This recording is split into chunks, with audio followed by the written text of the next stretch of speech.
Hai, Assalamualaikum dan salam sejahtera. Kembali lagi bersama saya di MRZ Blog dalam segmen Tips Auto. Okey.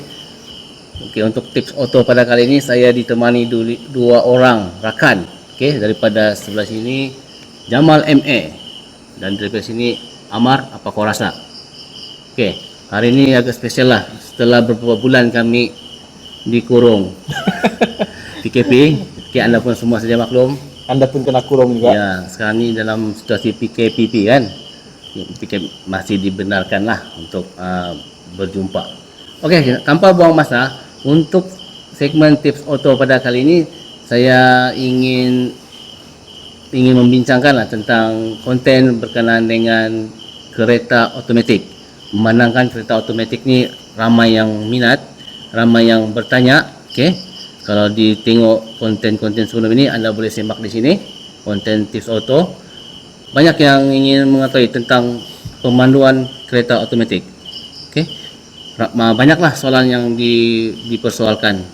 So pada hari ini, okey, saya terpanggil lah untuk berbincang bersama rakan-rakan tentang kereta automatik. Okey. Kalau saya tengok daripada Jamal MA, dia pun ada buat konten berkenaan dengan kereta. So tidak salah rasanya saya ingin bertanya tentang kereta automatik. Okay, apa isu yang kami ingin bincang pada hari ini ialah, saya ingat anda semua pun tahu perasan kalau anda berada di jalan raya, terutamanya di traffic light. Pasti anda perasan kereta yang automatik akan lampu reverse-nya akan menyala sebentar dan hilang. So itu pastinya mereka masukkan ke gear P, kan? Tapi banyak persoalan yang bermain di kepala dan persoalan yang berada di luar. So kita memberi masing-masing punya pendapat lah pada hari ini. Mana satu yang betul? Ketika anda berhenti di tengah jalan raya, di traffic light contohnya, anda perlu masuk P atau N dan tarik handbrake. So saya buka dulu perbincangan ini kepada saudara Jamal MA. Silakan. Okey. Sebenarnya posisi gear auto di N dan P semasa berada di traffic light, sebenarnya isu ini sangat rancak juga kan dibincangkan. Kadang-kadang kalau kita tanya dengan sekolah-sekolah memandu, orang pun kadang-kadang mau berikan jawapan tu kadang-kadang macam susah juga orang mau cakap kan.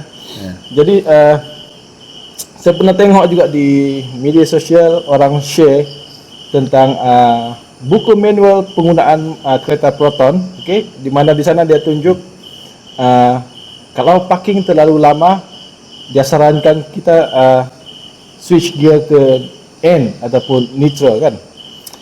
Dan info yang asal yang sebelum N ini, okay, info yang paling asal adalah walaupun jika kita berhenti mungkin agak lama kan, terutama seperti di traffic light, okay, ED asalnya tu ataupun saranan asalnya tu kita letak gear ke P kan, sebab P ni dia ada lock, jadi ada safety kan.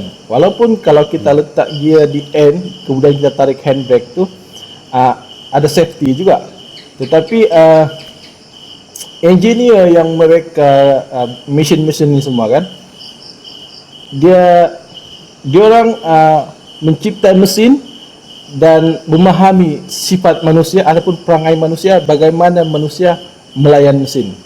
Itu sebab dorang sarankan P, kalau kita parking lama di traffic light, kita masukkan gear ke P kan, sebab manusia ini ada sifat lalai kan.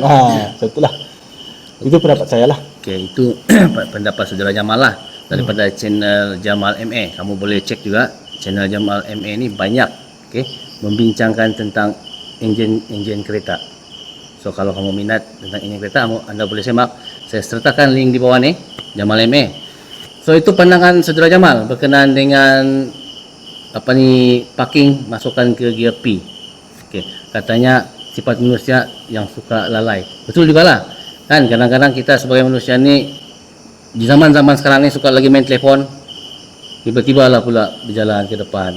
So sekurang-kurangnya kalau kita masukkan ke gear P, terlupa untuk menarik handbrake, masih selamat lah, walaupun dia tersangkut sedikit, ada sentapan di situ kan. Okey, itu berkenaan dengan itu daripada pandangan daripada saudara Jamal. Bagaimana pula dengan pandangan saudara Amar? Okey, saya pasti saudara Amar pun ada pendapatnya sendiri. Okey, sedia maklum saudara Amar memandu kereta manual, tapi rasanya manual. Ada juga kereta tapi ada juga auto. ada auto. So mari kita dengar macam mana pandangan saudara Amar. Okey, aku ni orang boleh kategorikan kepada sebagai pengguna biasa lah. Itu pengguna yang mempunyai pengetahuan sedikit saja mengenai kereta. Orang bilang asal kau start engine tu boleh hidup, kau picit minyak kereta berjalan, okey sudah. Okey lah. So bagi aku lah, ni orang yang macam pemandu biasa ni, yang tidak terlampau partikular pasal benda sama ada kita mau letak N atau P ni. Aku terus terang lah, biasanya aku tekan brake saja. Okey. Kan bila sebenarnya aku sampai traffic light, kan aku akan picit brake. Selama mana yang boleh. Selama mana yang boleh itulah. Lagipun di traffic light, kecuali di jam lah. Yalah. Itu jam yang terlampau lama. Tapi kalau setakat di traffic light saja, paling-paling pun kita menunggu dalam traffic light yang kebiasaannya lah. Lebih kurang dalam 5-4 saat begitu. Kecuali apabila kita dalam situasi traffic jam yang memang ada kemungkinan ada kemalangan di depan yang berhenti lama, mungkin saya akan pindah, itu pun saya pindah ke, saya rasa ke P lah. Saya akan pergi ke P begitu. Tapi kalau setakat orang bilang traffic light biasa, saya pijit brake saja. Gitu. Ya, dia sebenarnya dia saudara Amar dia lebih kepada praktikal bagi pihak dia lah kan. Kalau dia anggap mudah begitu maka dia buat begitu kan. Itulah. Okey, itu masing-masing punya pendapat lah kan. Mana yang rasanya selesa buat mereka, itu yang mereka lakukan.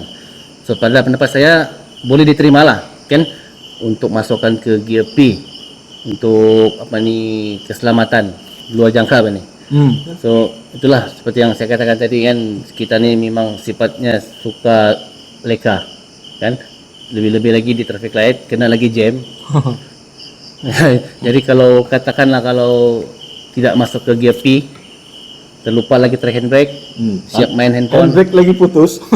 Masa tarik. handbrake lagi yang ada setengah handbrake tu yang handbrake yang tidak ketat kan, macam mau tarik habis dulu, tu masih berjalan lagi. Masih jalan lagi. Memang nahas lah. So itulah sebenarnya ramai pendapat, banyak pendapat yang saya terima lah, input-input daripada rakan-rakan, daripada web blog membincangkan tentang isu ni. Saya mau tambah sedikit lah apa yang saya perasan kalau kereta automatik ni. Apabila kita ke P, kalau kita mau tukar gear tu kita kena pijit brake dulu. Ya. Kan? Ya. Itu mungkin salah satu mekanisme keselamatan dia lah. Kalau N saya tidak pasti. Mungkin dia tidak perlu kan? Tidak perlu. Dia cuma tukar. Itu mungkin bahaya. Mungkin kalau kita bawa anak-anak, kan? Anak-anak kita yang aktif, kan tiba-tiba dia lompat ke depan, tertolak. Kita Okey. pun ini yang saya katakan tadi. Jurutera bila dia mereka suatu mesin, dia akan mengkaji juga bagaimana manusia melayan mesin tu. Ya. Sebab itu dicipta kebanyakannya gear automatic ada satu tombol di depan, lock dia tu, untuk safety. Tapi ada juga setengah kereta tidak ada dicipta benda tu. Anda pun sendiri tahulah jenama apa. Okey, ada setengah kereta memang biasa kita akan nampak di tepi sini ataupun di tepi sini lock. Lagi anda tidak tekan lock kecil itu, dia tidak akan bergerak lah. Tapi ada setengah kereta dia panggil gear zigzag. Anda tahu zigzag itu daripada keluaran kereta apa? Anda sendiri cari. Itu tiada. Itu mungkin dia dengan teknologi sendirilah macam Tapi mana dia walaupun dia tidak nampak lock di tombol ataupun di gear lever tu kan, mereka cipta ataupun designing dia yang berzigzag tu sebenarnya itu salah satu daripada mekanisme locking lah kan. Dia tidak jalan terus. Dia tidak jalan terus. So kepada anda yang tertanya-tanya tentang penggunaan automatik ni semasa berada di traffic light terutamanya, anda harus buat yang mana? So itu terpulang kepada anda sebenarnya. Kalau anda buat yang masuk ke P pun tidak menjadi masalah. Kalau Anda masuk ke N pun tidak menjadi masalah. Cuma yang ke gear P, Anda tidak perlu risaulah. Confirm tidak akan bergerak. Kan? Dia akan lock di situ. Kalau Anda masukkan ke gear N, lupa tarik handbrake, memang akan bergerak. Kecuali tempat tu mungkin rata lah. Kalau tempat tu berbukit-bukit sikit, memang siaplah. Kan? So itu terpulang kepada Anda lah sebenarnya.